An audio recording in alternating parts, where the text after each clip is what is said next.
Hello guys, അസ്സാം വലൈക്കും. നിങ്ങൾക്ക് എല്ലാവർക്കും സുഖമല്ലേ? ഞാനിവിടെ സുഖമായിട്ടിരിക്കണേ. അപ്പോൾ എല്ലാവർക്കും പെരുന്നാളൊക്കെ സന്തോഷത്തോടെ കഴിഞ്ഞിട്ടുണ്ടാകുമെന്ന് വിചാരിച്ചിന്. അപ്പോൾ ഞാനിന്ന് ഇവിടെ ഉണ്ടാക്കാൻ പോണത് ബ്രേക്ക്ഫാസ്റ്റിന് വേണ്ടിയിട്ട് കമീറ ബ്രെഡ് എന്ന് വേണമെങ്കിൽ പറയാം. പിന്നെ ഇനി വെറും കമീറ എന്ന് വേണമെങ്കിൽ അങ്ങനെയും പറയാം. അതാണ് ഇത്, കണ്ണൂർക്കാരുടെ സ്പെഷ്യലാണ് ഈ സംഭവം. അപ്പോൾ ഇത് നമുക്ക് നമ്മളുടേതായ ഒരു രൂപത്തിൽ നമുക്കൊന്ന് ഉണ്ടാക്കി നോക്കല്ലോ. അപ്പോൾ അതിന് വേണ്ടിയിട്ട്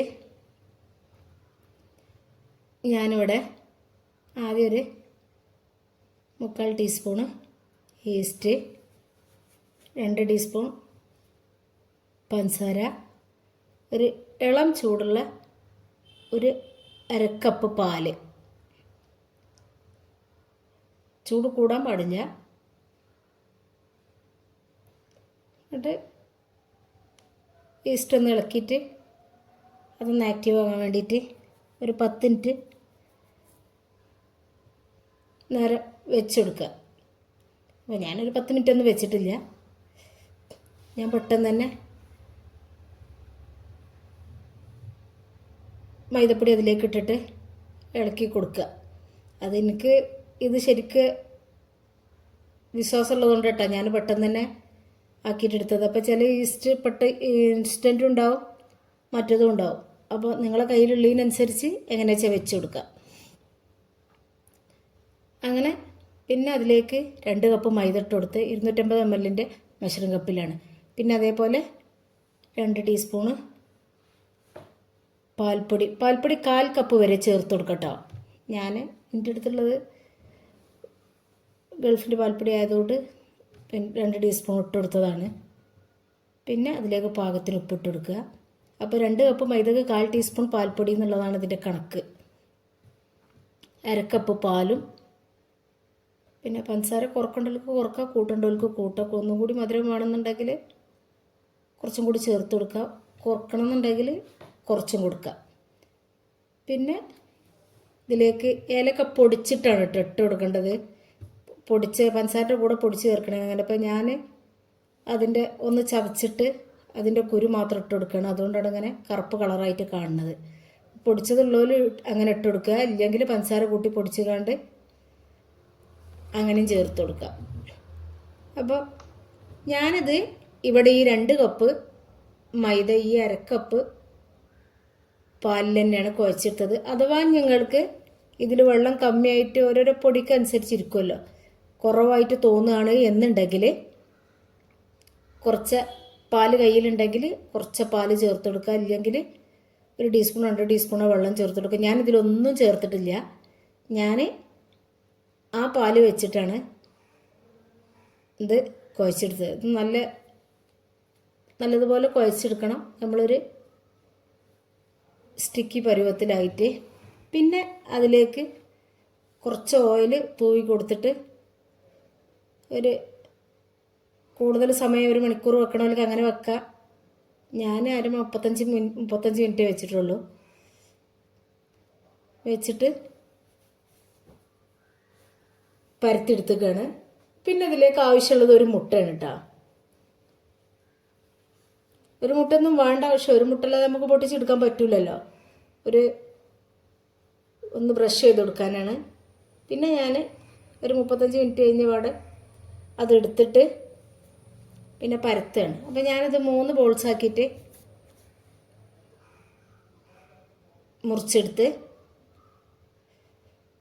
മുറിച്ചെടുത്തിട്ട് പിന്നെ അത് നല്ലതുപോലെ ബോൾസ് ആക്കിയാണ് പിന്നെ പരത്തിയെടുക്കുകയാണ്.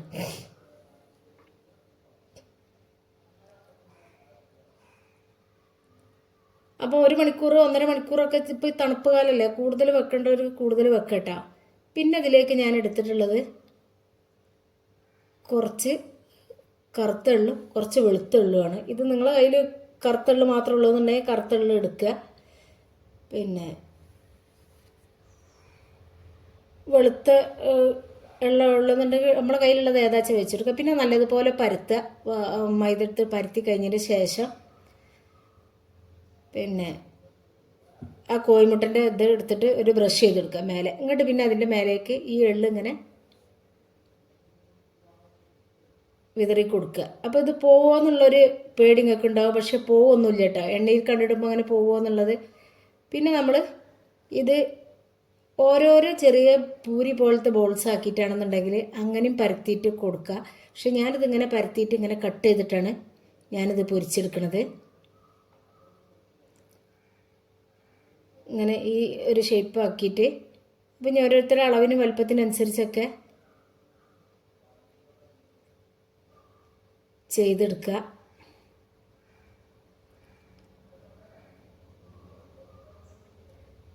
ഇനി ഇത് ഇങ്ങനെ ആകുമ്പോൾ കാണാനൊന്നും കൂടി ഭംഗിയുണ്ടാവും നമ്മൾ പൊരിച്ചെടുക്കുന്ന സമയത്ത്. അപ്പോൾ അതുകൊണ്ടാണ് ഞാൻ ഇങ്ങനെ ആക്കിയത്. ഇനി ചെറിയ ചെറിയ ബോൾസ് ആക്കിയിട്ട് പിന്നെ നമ്മളിങ്ങനെ ആകുമ്പോൾ ഈ എള്ളൊക്കെ ചേർത്തെടുക്കുമ്പോൾ ഇങ്ങനെ വലുതാക്കി പരത്തിയിട്ട് കട്ട് ചെയ്യുമ്പോൾ നമുക്ക് ഒരുപാട് പണികൾ കുറഞ്ഞു കിട്ടും. ഒന്നും കൂടി ഈസി ആയിട്ട് തോന്നും. അപ്പോൾ അതാണ്.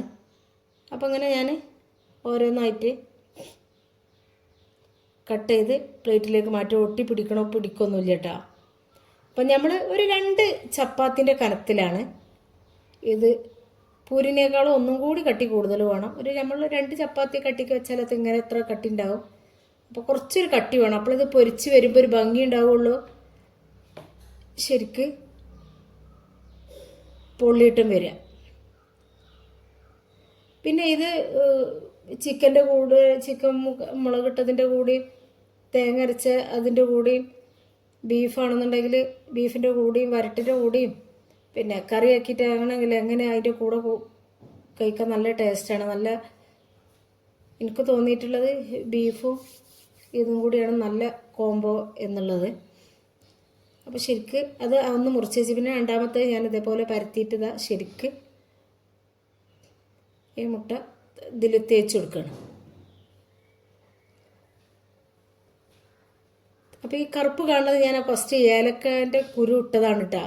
ഇത് വേറെ ഒന്നുമല്ല. ഇനി എന്താണ് ഇതിൽ കറുപ്പ് കാണണമെന്ന് ഉദ്ദേശിക്കേണ്ട. അപ്പോൾ ഞാൻ പറഞ്ഞല്ലോ പഞ്ചസാരൻ്റെ കൂടെ ഏലക്ക വേണമെങ്കിൽ പൊടിച്ചിട്ട് കൊടുക്കാമെന്ന്. അപ്പോൾ നല്ലതുപോലെ ബ്രഷ് ചെയ്ത് കൊടുത്തതിൻ്റെ ശേഷം അപ്പോൾ നമ്മൾ ഇടുന്ന സ്പോട്ടിൽ തന്നെയും മുട്ട തേച്ച് കൊടുത്തതുകൊണ്ട് ഇത് അന്നേരം തന്നെ അവിടെ നല്ലതുപോലെ ഒട്ടിപ്പിടിക്കും. അപ്പം ഇങ്ങനെ ഇടുമ്പോൾ നമ്മൾ വിചാരിച്ചു ഇത്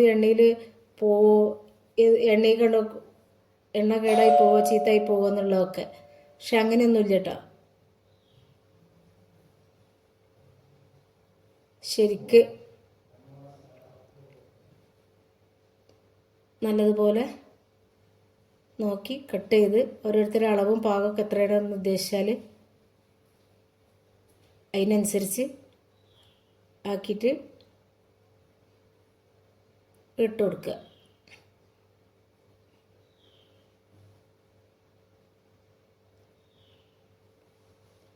ഒന്നും കൂടി വലുതാക്കണമെങ്കിൽ ഒന്നും കൂടി വലുതാക്കുക.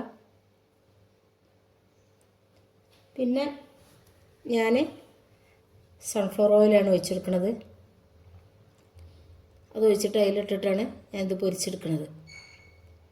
എണ്ണ നല്ലതുപോലെ ചൂടായതിന് ശേഷം മാത്രം ഇത് ഇട്ട് കൊടുക്കാൻ പാടുള്ളൂ. അപ്പം അങ്ങനെ ഓരോന്നായിട്ട് നല്ല ചൂടായ എണ്ണയിലേക്ക് ഇട്ട് കൊടുക്കുക. അപ്പം തന്നെ നല്ലതുപോലെ പൊള്ളിയിട്ട് ഇങ്ങോട്ട് വരും. പിന്നെ ഈ കോഴിമുട്ട ചേർത്തതുകൊണ്ട് പെട്ടെന്ന് ഇതിൻ്റെ കളറ് മാറും. ഈ കളറ് മാറാൻ വേണ്ടിയിട്ടാണ് നമ്മൾ ഇത് ഇങ്ങനെ ചെയ്ത് കൊടുക്കുന്നത്, ഇട്ട് കൊടുക്കുന്നത്. അപ്പോൾ നല്ല കൂടുതൽ ഒരു ലൈറ്റ് കളർ മതി എന്നുള്ളവർക്ക് ലൈറ്റ് കളറാക്കിയിട്ട് ഇങ്ങനെ എടുക്കുക. അങ്ങനെ ഞാൻ ഓരോന്നായിട്ട് കണ്ടില്ലേ പൊരിച്ചെടുക്കുമ്പോൾ ഇടുമ്പോൾ തന്നെ എണ്ണ ചൂടായി കഴിഞ്ഞാൽ പെട്ടെന്ന് പൊള്ളിയിട്ട് വരും. അങ്ങനെ ഈ പരുവത്തിലാണ് ഇത് പൊരിച്ചെടുക്കേണ്ടത്. അപ്പോൾ നിങ്ങൾക്ക് എൻ്റെ വീഡിയോ ഇഷ്ടപ്പെടുകയാണെന്നുണ്ടെങ്കിൽ ഒരു ലൈക്ക് ഒന്ന് സപ്പോർട്ട് ചെയ്യണേ. വീഡിയോ കാണുമ്പോൾ തന്നെ ലൈക്ക് അടിച്ചിട്ട് പോകണം. വീഡിയോ നിങ്ങൾക്ക് ഇഷ്ടപ്പെടുകയാണെന്നുണ്ടെങ്കിൽ നിങ്ങളുടെ ഫ്രണ്ട്സിനും ഫാമിലിക്കൊക്കെ ഒന്ന് ഷെയർ ചെയ്ത് കൊടുക്കണം. സബ്സ്ക്രൈബ് ചെയ്യാതെ ആരെങ്കിലും കാണുന്നുണ്ടെങ്കിൽ പ്ലീസ് ഒന്ന് സബ്സ്ക്രൈബ് ചെയ്തും കൂടി സപ്പോർട്ട് ചെയ്യണേ. നീ കമൻറ്റ് ഒരു സ്മൈലായിട്ടുണ്ടെങ്കിൽ ഒരു കമൻറ്റ് തന്ന് നിങ്ങളത് സപ്പോർട്ട് ചെയ്യണം. അപ്പോൾ അങ്ങനെ ഓരോന്നായിട്ട് എണ്ണ ചൂടായാൽ പെട്ടെന്നായി കിട്ടും കേട്ടോ. ഇനി ഇതിനേക്കാളും കൂടുതൽ വലിയ ചട്ടി വെക്കേണ്ടവർക്കാണെങ്കിൽ കൂടുതൽ അളവിലൊക്കെ ഉണ്ടാക്കണവർക്കാണെന്നുണ്ടെങ്കിൽ വലിയ ചട്ടി വെച്ചെടുത്താൽ പെട്ടെന്നായി കിട്ടും. ഇഷ്ടം പോലെ നമുക്ക് പൊരിച്ചെടുക്കത്.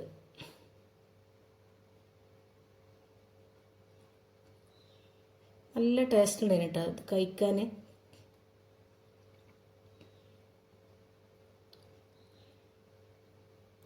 അപ്പോൾ നിങ്ങളും ഇതുപോലെ ഒന്ന് ഉണ്ടാക്കി നോക്കി. അപ്പോൾ ഇനി അതാണ് അളവ് കുറക്കണം എന്നുണ്ടെങ്കിൽ 1 കപ്പ് മൈദയൊക്കെ മതി എന്നുള്ളവർക്ക് അതിൻ്റെ പകുതി സാധനങ്ങൾ എടുത്താൽ മതി. എണ്ണ ചൂടായി കഴിഞ്ഞാൽ നമ്മളിത് കട്ട് ചെയ്ത് വെച്ചാൽ പെട്ടെന്ന് പൊങ്ങി നമ്മൾ ഇട്ടെടുക്കുമ്പോൾ തന്നെ അവിടെ പൊങ്ങി വരും. പിന്നെ ഒന്ന് വേണമെന്നുണ്ടെങ്കിൽ ജസ്റ്റ് കളറൊന്ന് മാറാൻ വേണ്ടിയിട്ട് ഒന്ന് മറിച്ചിട്ട് കൊടുത്താൽ മതി അപ്പുറം.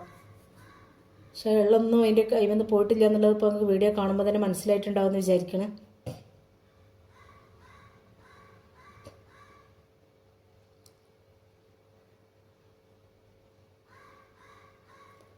നിങ്ങളും ഇതുപോലെ ഒന്ന് പരീക്ഷിച്ച് നോക്കുക. ഞാനിതിൻ്റെ മുമ്പൊരു ഇടിച്ചക്കൻ്റെ ചില്ലി ഫ്രൈ ഉണ്ടാക്കി ഇട്ടിരുന്ന മുമ്പത്തെ വീഡിയോയിൽ നല്ല ടേസ്റ്റ് ഉണ്ട്. ഇനി അത് അപ്പോൾ ആരെങ്കിലും കാണാത്തവരുണ്ടെങ്കിൽ അതും കൂടി ഒന്ന് പോയി കണ്ടു നോക്കുക. അപ്പോൾ ഞാനിതിൻ്റെ കൂടെ ബീഫ് ആണ് കോംബോ ആയിട്ട് എടുത്തിട്ടുള്ളത്. അപ്പോൾ ഞാൻ ബീഫ് കുക്കറിലിട്ട് അടിച്ച് 4 വിസിലടുപ്പിച്ച് വെച്ചതായിരുന്നു. അപ്പോൾ അതൊന്ന് മൂപ്പിച്ചെടുക്കുകയാണ്. ഇപ്പോൾ എല്ലാവരുടെ കയ്യിലും ബീഫ് ഉണ്ടാവുമല്ലോ, ഇപ്പോൾ പെരുന്നാളിന് കിട്ടിയത്. അപ്പോൾ അതും കൂടി ഇതിൻ്റെ കൂടുതൽ ഒന്നുണ്ടാക്കിയിട്ട് നമ്മളൊന്ന് ഉണ്ടാക്കി ടേസ്റ്റ് നോക്കിയതിന് ശേഷം അറിയിക്കുക. ഓക്കെ, ഇത്രയൊക്കെ തന്നെ എൻ്റെ വീഡിയോ ഉള്ളൂ. ഇഷ്ടപ്പെട്ടാൽ നിങ്ങൾ ലൈക്ക് തന്ന് സപ്പോർട്ട് ചെയ്യാൻ മറക്കല്ലേ. നിങ്ങൾ ലൈക്ക് ഉണ്ടെങ്കിൽ മാത്രമേ നമുക്ക് മുന്നോട്ട് പോകാൻ പറ്റുള്ളൂ. നിങ്ങളുടെ സപ്പോർട്ട് നമുക്ക് നിർബന്ധമാണ് മുന്നോട്ട് അങ്ങോട്ട് പോകണമെന്നുണ്ടെങ്കിൽ. ഓക്കെ, അസ്സലാമു അലൈക്കും.